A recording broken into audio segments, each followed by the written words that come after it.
Oke teman-teman, jadi malam ini aku akan memberikan penjelasan terkait dengan video yang beberapa hari aku upload tentang tidak adanya formasi CPNS guru di tahun 2021. Namun berdasarkan surat Ikatan Guru PGRI, ternyata baru saja pada tanggal 5 Januari 2021, pemerintah mengeluarkan surat yang intinya tidak menutup kemungkinan pemerintah akan tetap membuka formasi guru, namun dalam jumlah yang terbatas. Oke, kita lihat suratnya. Dorong produktivitas birokrasi dalam pelayanan publik, pemerintah gulirkan skema P3K bagi sejumlah jabatan ASN termasuk guru. Jadi di sini ada 3 halaman. Namun di sini aku akan ambil poin-poin pentingnya, dan ini merupakan angin segar bagi lulusan pendidikan yang banyak sekali memunculkan pro dan kontra terkait pelaksanaan seleksi P3K dan pelaksanaan CPNS di tahun 2021. Jadi di sini saya akan sedikit meluruskan bahwa pemerintah sebenarnya tidak berarti menutup atau meniadakan CPNS di tahun 2021. Jadi CPNS di tahun 2021 itu akan tetap berlangsung, hanya saja untuk formasi guru itu akan dibatasi jumlahnya. Karena untuk formasi guru itu dialihkan menjadi guru P3K. Oke, kita lanjutkan untuk membahas tentang surat yang ada. Pemerintah membuka kesempatan bagi para guru honorer, termasuk guru tenaga honorer kategori 2, untuk mendaftar dan mengikuti ujian seleksi menjadi guru pegawai pemerintah dengan perjanjian kerja tahun 2021.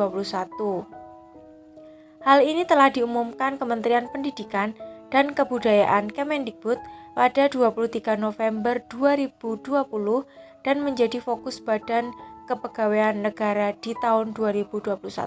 Jadi ini aku juga sudah pernah mengupload ini videonya tentang pengumuman seleksi P3K di webinar live-nya Kemendikbud RI pada tanggal 23 November 2020.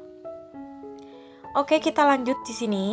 Undang-Undang Nomor 5 Tahun 2014 tentang ASN menyebutkan pegawai ASN itu terdiri dari 2, yaitu pegawai negeri sipil atau PNS dan pegawai pemerintah dengan perjanjian kerja atau P3K. Nah, ini hanya berbeda saja sedikit kalau PNS itu memiliki kedudukan, tugas, dan tanggung jawab yang setara dalam pelayanan publik.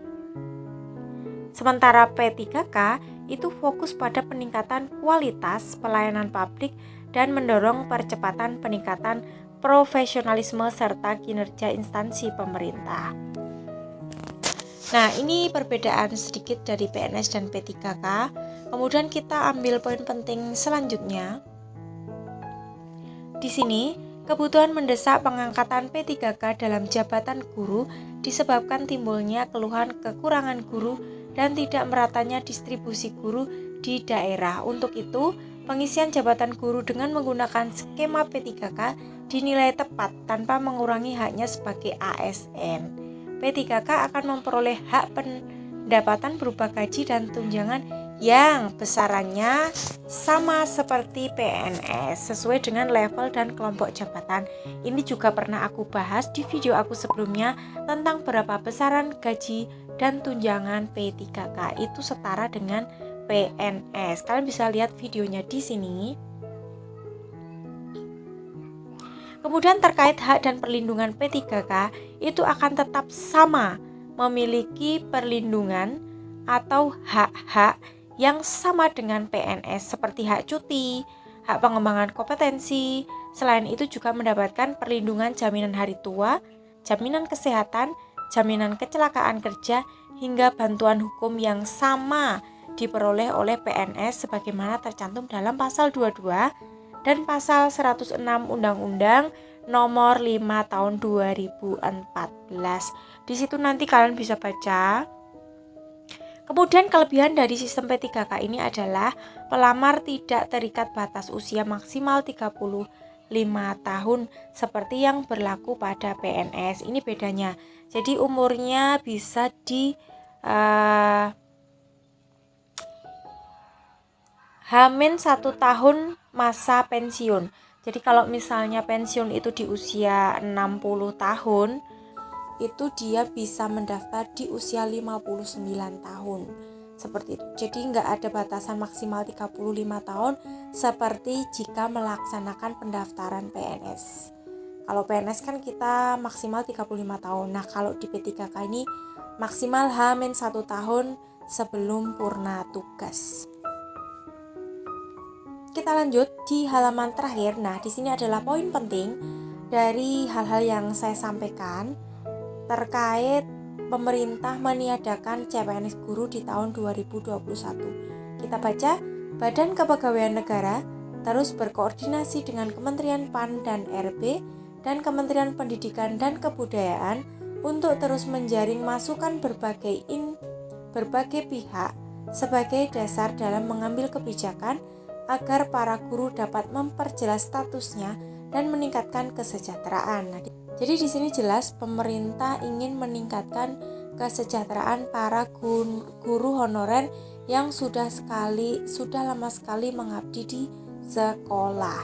Hingga saat ini pemerintah tidak menutup kemungkinan ya. Jadi masih ada kemungkinan membuka formasi guru CPNS secara terbatas untuk menjamin keberlangsungan pendidikan. Jadi aku rasa ini penting. Dan bagaimana kalau formasi CPNS guru itu ditiadakan? Kan nggak mungkin nanti di satu sekolah itu isinya hanya pegawai P3K, sedangkan pegawai P3K itu tidak mempunyai jenjang karir. Yang mempunyai jenjang karir adalah guru-guru dengan status PNS. Tentu itu akan sangat mempengaruhi sistem pendidikan. Jadi saya juga berharap bahwa pemerintah akan tetap melaksanakan perekrutan CPNS guru di tahun 2021 yang walaupun nanti jumlahnya itu terbatas atau beberapa kuota aja yang direkrut untuk menjadi guru PNS. Oke teman-teman, ini dikeluarkan di Jakarta pada tanggal 5 Januari 2021 oleh PLT Kepala Biro Hubungan Masyarakat, Hukum dan Kerjasama. Terima kasih, semoga video ini tetap memberikan semangat buat kalian fresh graduate. Walaupun kalian masih muda, kalian bisa ikut seleksi. Kemudian untuk tenaga honorer mudah-mudahan juga menjadi peluang buat Bapak Ibu semuanya mendapatkan kesejahteraan yang layak sebagai guru di mata pemerintah. Dan mudah-mudahan pendidikan di Indonesia khususnya tetap maju dan berkembang dengan baik, mencerdaskan anak bangsa dan menciptakan generasi yang luar biasa. Terima kasih sudah menonton. See you.